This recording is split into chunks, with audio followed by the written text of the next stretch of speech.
2024 was an awful year for video games. There is no getting around that. Any Game Awards show that comes out trying to tell you that it was a good year for games or that the good games are coming on PlayStation and Xbox are simply deluding themselves, right? There is no denying the fact that we are in a major low point in the gaming industry. There are exceptions. There are still plenty of good games being made, but unlike those other award shows, we here at the Marios are actually going to talk about these good games. These are the top 10 video games of 2024.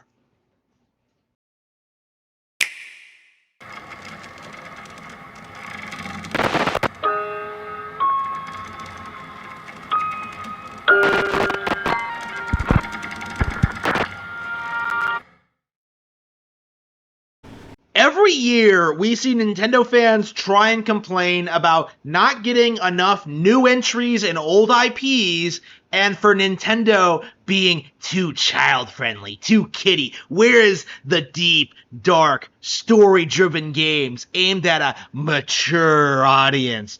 This has been a go-to cope in regards to Nintendo criticism for years, decades, since the 90s. This has been a reoccurring thing for a good chunk of Nintendo's history now.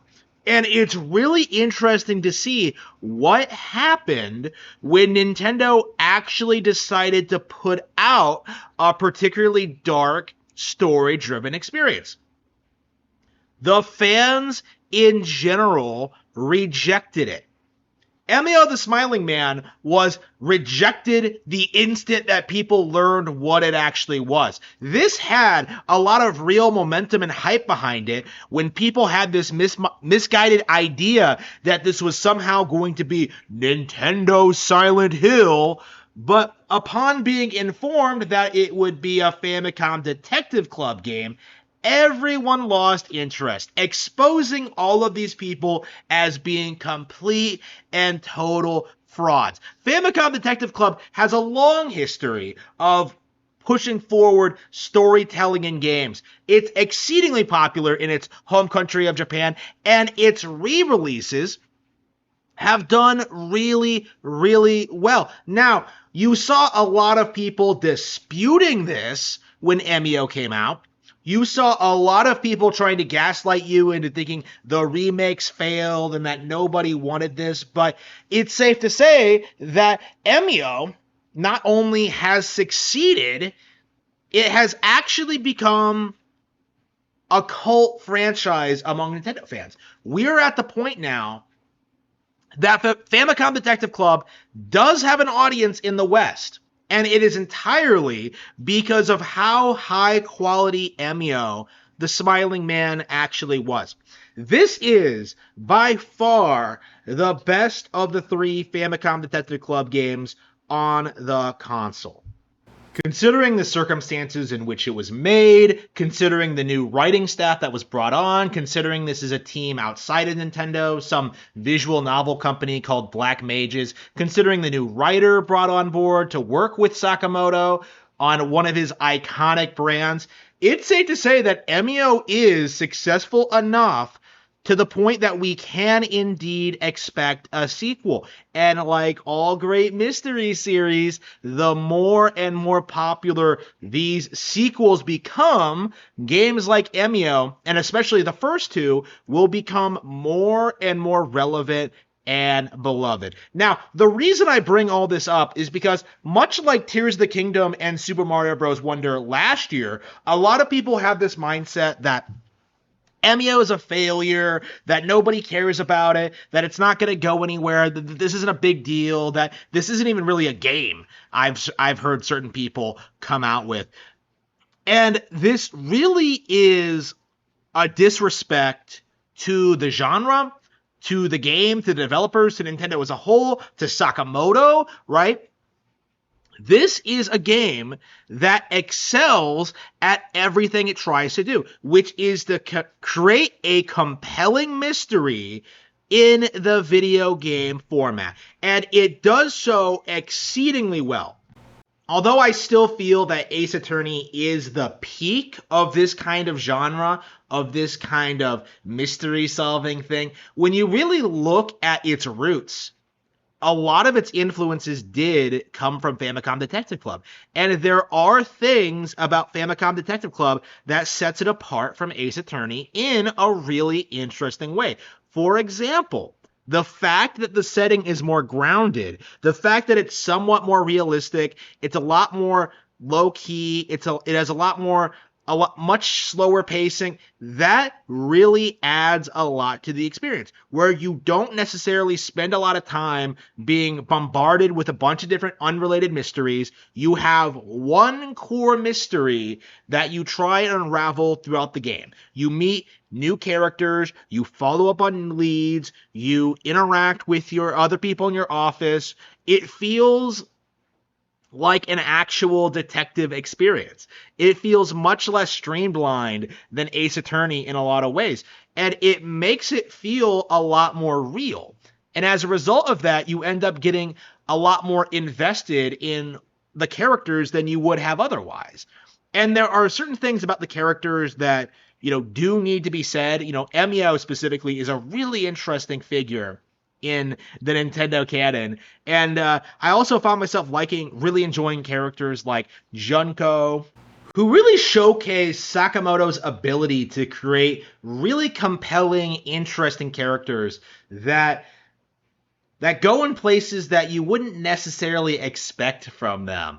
This is a legitimately good adventure game. This is a legitimately good entry in Famicom Detective Club. This is a series to keep your eye on going forward. And although there are better titles that came out this year, there is something to be said that I was pushing for a Famicom Detective Club revival, right? But I was expecting something a lot less traditional, right? I was expecting something that was a lot more modernized, that, allowed you to explore a 3D space, something structured like Persona, right? Persona 4, right? Where you have all these days and you slowly unravel the mystery. That's kind of what I was hoping the revival would be like. And a part of me is disappointed that Emio, it's been 33 years since the last one, and yet in a lot of ways it feels like not a whole lot has changed with the characters, to the point where you're just kind of baffled at the fact that the protagonist and a Yumi haven't become a thing yet. It's just, what? Really? After all this time? Things like that are kind of off-putting. But when you really look at it, as a whole, as an actual experience, Emio is absolutely amazing and is well worth checking out. A Zelda game at number 9. What is this insanity? Why is Echoes of Wisdom so low on the list? Well, it simply isn't on the same level of quality as previous entries in the series. When you really look at Echoes of Wisdom as a whole, you find this really compelling, interesting story with a lot of really cool, unique mechanics that we've never gotten before. But when you really compare it to other Zelda games, Tears of the Kingdom, Breath of the Wild, A Link Between Worlds, the Oracle games, Link's Awakening, you find yourself feeling that the game is really lacking in that special something that really makes these games work. And a big part of that, I think, is the emptiness of the open area of the world map, how weirdly linear it is, in spite of giving you the ability to choose where you want to go and how you want to accomplish it. And this feeling that, as interesting as the core mechanics are, there's a lot of room for growth and evolution. But that's just it. For me, personally, as someone who loves these games, I am being hypercritical of something that I genuinely really, really, really love. Because when you really put it down to brass tacks, when you really play this experience, when you're a Zelda fan who has played all of these games, you really start wondering about things like this. Like what a Zelda game where you actually play as Zelda looks like. And I do think that is the primary appeal of Echoes of Wisdom, even though the dungeons aren't as good as previous entries, even though the combat can feel kind of stilted, even though you can literally stand still and let Link kill the final boss for you if you want. Even though Zelda herself has a really limited move pool, like when you're such a bit as big of a fan of the series as I am, you really appreciate the deviations from the established formula. You really start to understand that this game does have a lot of really good elements to it. I really love the story. I really love a lot of the character writing. I really love a lot of the dungeons. Like, I really love a lot of the decisions they made. I love the nostalgia. They brought back a lot of obscure Zelda lore for this one, including the distinguishing the difference between river and ocean Zoras and Deku Scrubs. Deku Scrubs are back for the first time since, I believe, Majora's Mask. So you actually get to see what their culture is like. You get to see you get to see all these really interesting laid out civilizations that all have these really cool, interesting quest lines that you have to accomplish. You learn echoes, and the game just builds up to a surprisingly really well executed conclusion with a completely original antagonist that really is going to throw you for a loop if you've been a fan of the series for as long as I have. The game has a lot of things going for it, but when you really look at the playtime, when you compare it to other Zelda games like it, when you compare it to the series iconic history of just the absolute best banger entries ever, right? When you compare it to everything else that came out this year, Echoes of Wisdom does come off as a little bit lacking, but it's not because it's lacking in inventiveness or creativity. If anything, playing this is really making me excited about what the future of Grezzo is going to be, because this is a game that Nintendo themselves proper could not have made, in my opinion, right? It really has this really cool, whimsical charm to it. It has a lot of personality. It has all of these cool elements that I think are going to lend themselves well to other projects. And seeing how well this game has been received in general, I think a lot of people really agree with me on that. I think Grezzo right now is shaping up to be one of Nintendo's absolute best partners.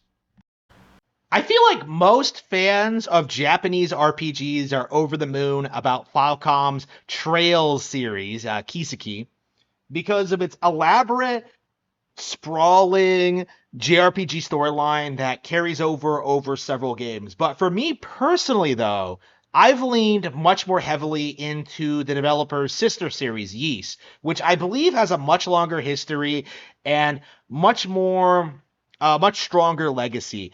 For me personally, Ys is like everything I love about video games. I love the creativity, I love the writing, I love the locations, the characters, the combat, the gameplay.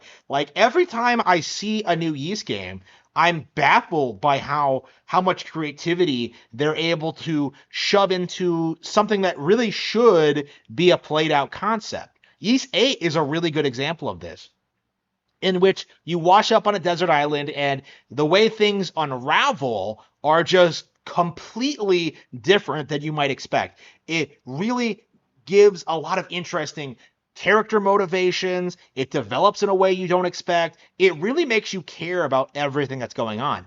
And Ys 10, also being a pirate story, could easily just be a rehash of 8.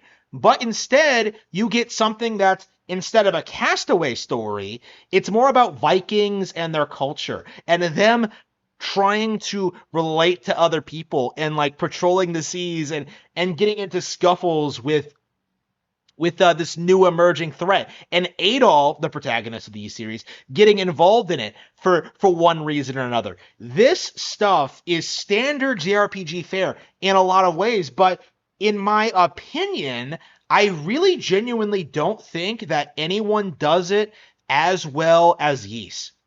When you really look at everything Ys does, it's kind of shocking just how much soul is packed into every experience. The games may look lower budget, but they're jam-packed with content and and story that really makes doing everything extremely worthwhile. Every character has a fleshed out background and past. Each of them has their his or her own backstory and role in the plot and characteristics. And your unique relationship with your sidekick character, Karja, is really interesting and different than you might expect from other JRPG girls like her, right? Yeast goes to great pains to make these characters feel like real people. And it's that quality that really puts this series a step above other titles like Dragon Quest or Final Fantasy. To me, although Trails may go a lot more in depth about like the political situation of the world and what's going on with the characters, and give you more long-term payoffs, like Yeast being a more self-contained story means you can jump in at any point and have a wild experience without really knowing that much about the wider Yeast lore. I've played, this is the fourth one I've played, and I still don't know all that much about it at all. But I'm really starting to love this guy and the goofy adventures he finds himself in. I think it's going to take a lot more time and experience with the series to see how I rank Yeast 10 overall. But I do think this is one of the better entries in the series I have played. I'm not sure if I would put it over 8 yet, but when I look at like what 9 was like and think back on that, this is definitely a huge improvement, and I hope Falcom is able to continue with this level of quality going forward. It's always really amusing to me whenever I see some Nintendo hater try and act as if mobile gaming is going to destroy Nintendo, when you can see pretty consistently that Nintendo has had a lot of successes in the mobile space. Pokemon Go, I think, is going to be the go-to example of that for the foreseeable future. But when you look at Pokemon TCG Pocket, how successful that's been, how well made it is, how much people are enjoying it, how it's gotten like more and more people into the Pokemon TCG, including myself. When you really look at what this app is managing to accomplish, you understand like what the future of mobile gaming is going to look like. It's going to be a bunch of people playing Nintendo applications. Other apps will continue to be relevant and successful. Fortnite, for example, isn't going anywhere. But when you really look at what's happening on mobile, you do see a very unfortunate trend. You see a lot of Nintendo games are fairly popular while remaining very, very relevant on Nintendo platforms. Pokemon is reaching new highs on Nintendo Switch. And TCG Pocket is something that I hope will introduce more people into the Pokemon TCG and will allow this card game to overtake the boring, played out, ridiculous Magic the Gathering. This is a card game that I want to see succeed, and I want to get more out of. Hopefully, the success of TCG Pocket leads to more TCG products being greenlit. Ready? Go!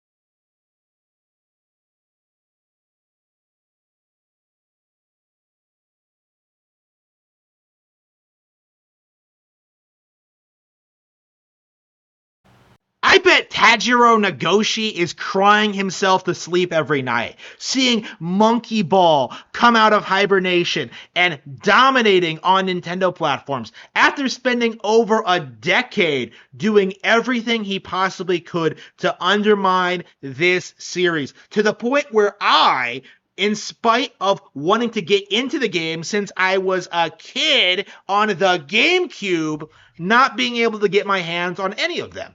And it's entirely because of Sega's mismanagement, their inability to capitalize on this really popular brand, and it now seems like all of that has come to a screeching halt. Banana Mania was hugely successful in 2021, and in 2024, we have a legit sequel with Banana Rumble, which is the second best Monkey Ball ever made. I wouldn't put it on the same level of quality as the original Monkey Ball, Super Monkey Ball on the Nintendo GameCube, but what you have to understand, this is an IP that's been in stagnation for a very, very, very, very, very, very long time. To get any Monkey Ball game is unusual. And in the past couple of years, we've gotten two huge success stories on Nintendo Switch. Banana Mania, which was a re-release of the good Super Monkey Ball games, and now we have this, a completely new entry that honestly lives up to the legacy of those titles. And I imagine going forward that a lot of new people are going to jump on board with Super Monkey Ball because it is now readily available. They're not putting out a bazillion spin-off titles that nobody wants. They are just focusing on what makes Super Monkey Ball popular. You roll a monkey down an obstacle course. That's it. That's all we ever really wanted. And now they're showcasing that at their absolute best. The gameplay in this is phenomenal, and I believe they even added in a couple of new stages through free updates. I played the game today, and I saw that there were some things I had never seen before. So that's something to look forward to in the near future. But what's more about this is that on top of being a genuinely good Monkey Ball game, it has a really surprisingly good, entertaining story with well-animated cutscenes, with twists and turns and new characters that really makes the experience just feel radically different than you might expect if you're a fan of the GameCube games. To me, this is a major step forward in making Monkey Ball relevant again. I was very surprised with how much I loved the new additions to the cast, the things they added to the overarching story, and maybe in future games we can see a little bit more variety in the gameplay and how these games play out. But that remains to be seen. But right now, it's safe to say that Monkey Ball seems to be on the up and up, and we very well may get more high-quality entries in the very near future. Part of me was really disappointed when I first played Unicorn Overlord. I thought this was going to be like a sequel to 13 Sentinels in a fantasy setting. I was expecting the same kind of high-quality storytelling and twists and turns that we got out of that game, but instead, what we got was a weird mishmash between classic Fire Emblem and Ogre Battle that somehow completely misses the point of what makes both of those games appealing. Whatever misgivings I have about the game and its plot, there is no denying the fact that as a pure strategy game, it is impeccably well made and interesting. You can arrange your units however you want. They all have radically different abilities, and you can mix and match them in really bizarre ways. Like, for example, you can actually the battles play out automatically, but you can actually choose how your units move. So you get to choose in what order they get to move in, which can have radically different results in what happens in the battle. So there's all this opportunity for min-maxing and playing around with the system and experimenting with what works and what doesn't. But if you're just playing through the game for the adventure, you're going to have a great time too. Each map is really fresh and unique. The locations are varied and exciting. The characters are really gorgeously drawn and really have that vanillaware aesthetic. The game just simply drops the ball in a very few small areas that do need to be talked about. The story could have been more fleshed out. It ends kind of suddenly. Elaine isn't a terribly interesting protagonist. The characters don't have a whole lot going on, but when you look at it as a pure strategy game, you come away with a very, very positive experience.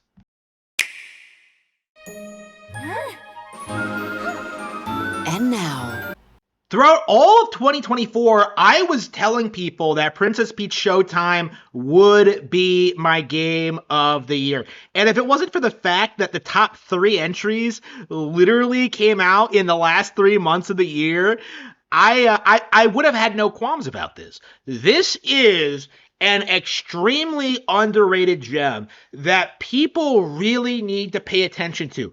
I think this is the title that really proves that Princess Peach is a viable video game character in her own right, as opposed to being some side character in the Mario IP. Much like Donkey Kong Country before it, this game really demonstrates a unique take on the Mario universe that really demonstrates that Princess Peach can carry an adventure all on her own. With a unique antagonist and a unique gameplay style, Princess Peach Showtime delivers with a variety of really fun, engaging segments that lead into a really compelling conclusion. The game isn't all that long, like I beat it in about a weekend, but each and every stage of this was jam-packed with interesting visuals, great music, fun mechanics that change every single time you play, and a lot of surprises in these stages. I remember when I was doing the Patisserie level, and you get to the second one, and it suddenly becomes a zombie apocalypse thing. It becomes kind of a horror show. And it's so unexpected and so ridiculous, but it really demonstrates the sheer amount of creativity and charm that went into developing this game to make it really versatile and really demonstrate all of these aspects of Princess Peach's personality that really demonstrate that she is capable of a lot more than most people really see from her. She can be a ninja. She can be a patissier. She can be a mermaid, right? She can be a great thief. She can do whatever she wants because she's Princess Peach. And seeing the creativity of each of these designs, seeing all of these stages play out, and seeing just how much fun they are to play over and over and over again, this is a game that really sticks out to me as being an example of just how creative and wild Nintendo can actually get. Good Feel Games is one of my favorite Nintendo partners right now. You know, they put out Wario Land Shake It back in the day and have followed up with, Yoshi's Woolly World and now this. And they really do showcase a lot of charm and personality in these games that other developers simply can't replicate. And that is definitely one of the things that I really want to emphasize about this game. When it comes to the pure visual spectacle, when it comes to just the variety, in a lot of ways, this game is completely unmatched. It's so cool seeing Peach do her thing, and I desperately, desperately hope that in the future we will get a sequel with more costumes and more of the same.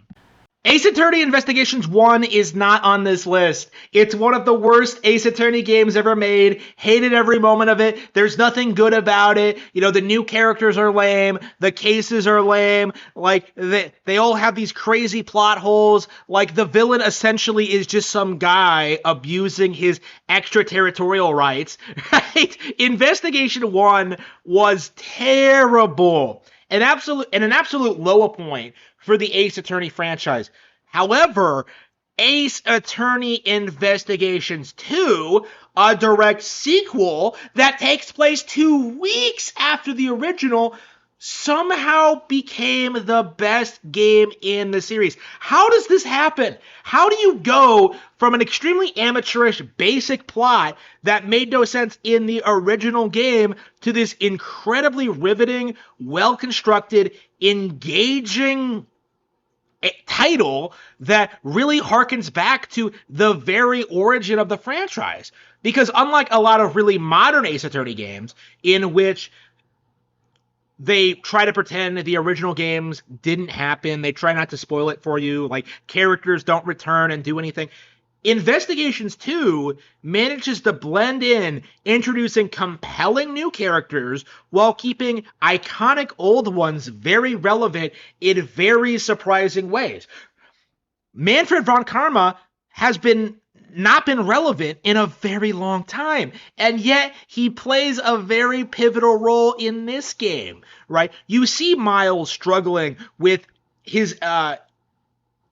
the way his life has turned out and how he kind of wishes things were different, and see him like play at being a defense attorney. You see him like really struggle with this idea on what he wants to do with his life. And that makes it such good character writing. You see characters from his past, change their opinion on him. You see like all of these, you interact with all of these characters, and just, it's so well made. It's so good. And I really think this might be my favorite Ace Attorney game now. Surpassing Trials and Tribulations, Ace Attorney 3, like one of my personal favorite games ever. Like, this is something that I thought was really, really special, and I was told this game was good, but if anything, I think the general audience really understates how good it actually is. I have not had this much fun playing an Ace Attorney game in years, and that is really saying something. Well, they finally did it. After 25 years of failing to surpass Mario Party 2, Nintendo has finally gotten their crap together and produced a Mario Party game that surpasses it. Mario Party Jamboree is the best Mario Party game ever made. There is no denying it. There is no disputing it. Most people are acknowledging the game is good, but I do think it's going to take a little bit more time for people to really process that this game is the best in the franchise's history. This thing is filled to the brim with high-quality mini-games, board design, mechanics, side content, really amazing usage of the Joy-Con control scheme. This game is a really strong testament as to the quality of the Mario Party series. This game is something that I believe I will be playing regularly for years. Every moment I've spent with this game so far has been an absolute blast. Playing people online, competing to see which of us becomes the superstar, seeing new and interesting things play out every single day. Like, I had a look at the achievement system last time I played this, and I was really surprised at just the things that you end up getting rewards for, right? They're not things that you can intentionally try to do, right?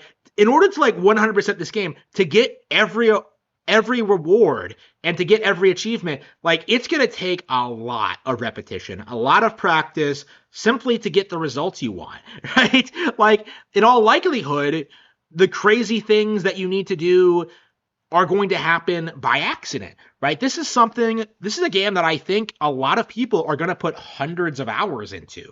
This is something that just never stops being entertaining and fun. And it also needs to be acknowledged just how much variety there is in the game, right? It's not just a board game. You also have like a really surprisingly well thought out, interesting single player mode in which you play all the play all the mini games in little challenges, and then fight a boss, right? It's a lot of fun. You have side modes like this little puzzle thing where you use motion controls to get the ball to the goal. A lot of fun. You have a flight sim in a Mario Party game, and it's not bad either. Right? When you really look at like everything this game offers, you see a lot of really well executed, amazing, interesting ideas that just come together splendidly. Even when you see something that you're not sure you're really into, stuff like say Koopathon or Bowser's Big Kaboom, if you stick with these modes, you really start understanding what gives them value, like why you should keep playing them. All of them have this really cool, unique feeling of having the of just being fun to play. Like these online modes, you're always going up against other people. So it always feels competitive and exciting and fun, even when you're doing like the co-op stuff, right? When you see just all the things you can do in this game, when you see how satisfying it is to beat up Bowser at the end of a big Kaboom stage, or like win an ally in standard Mario Party, or beat a boss. Like every single time, you feel this sense of like euphoria. Like wow, over and over and over and over again. Like every mini game is reasonably well designed. There are a handful of exceptions that I don't personally enjoy, but all of them look and play great. There's all this variety, all these cool locations, cool world building. You can explore all 5 of the new boards and have characters explain to you how it works. Like weird tidbits about like how the spaces on that are actually bigger to accommodate for the cars you're in when you play on that map. You see you get to meet and interact with other characters, and you get to talk to them about the things you'll find and encounter on the boards. And the boards, unlike a lot of modern Mario parties, are extremely well designed, each with their own unique mechanics and features that will keep you playing all of them over and over and over and over again. And there are lots of wild things that can happen on the boards too. Like, for example, in the Bowser one, Imposter Bowser will steal your coins and stars and throw them in a safe somewhere on the map. A safe that people can go to and try to open and can steal your things back.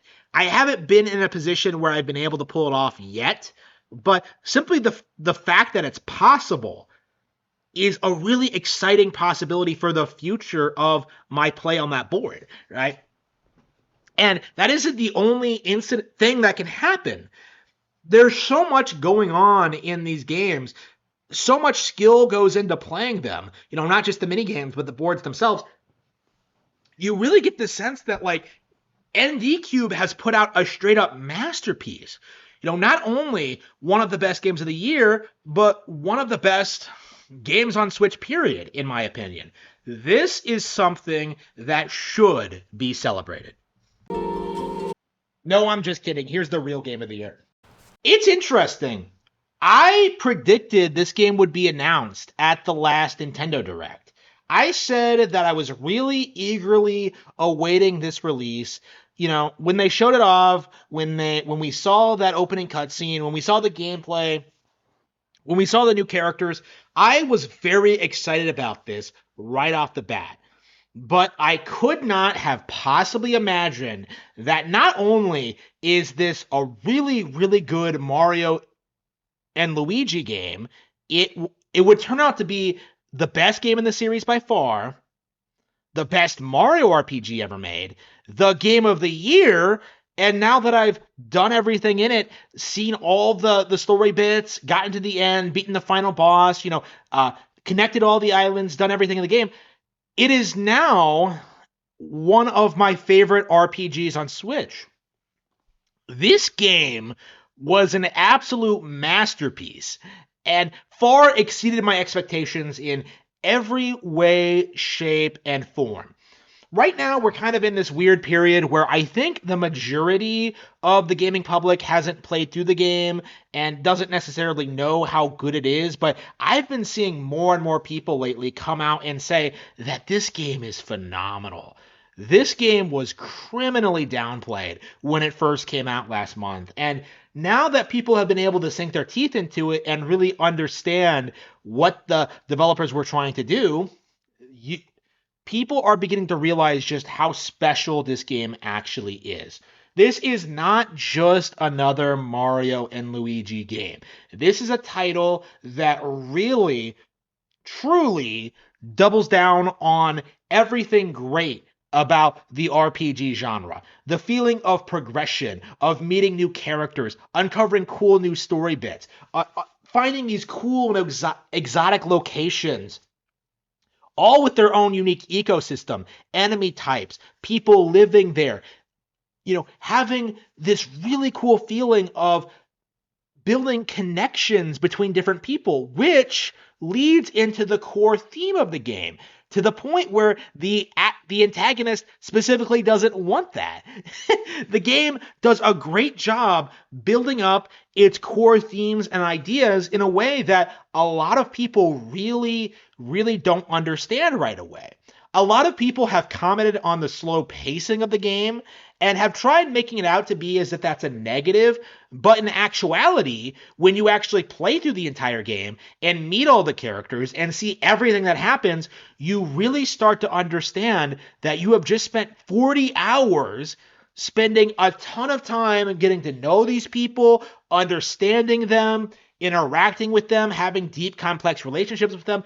And if you're like me and are particularly attentive, you start to realize that even minor NPCs on these islands have families and loved ones, which makes the ending to the game all the more heartbreaking and just ridiculous.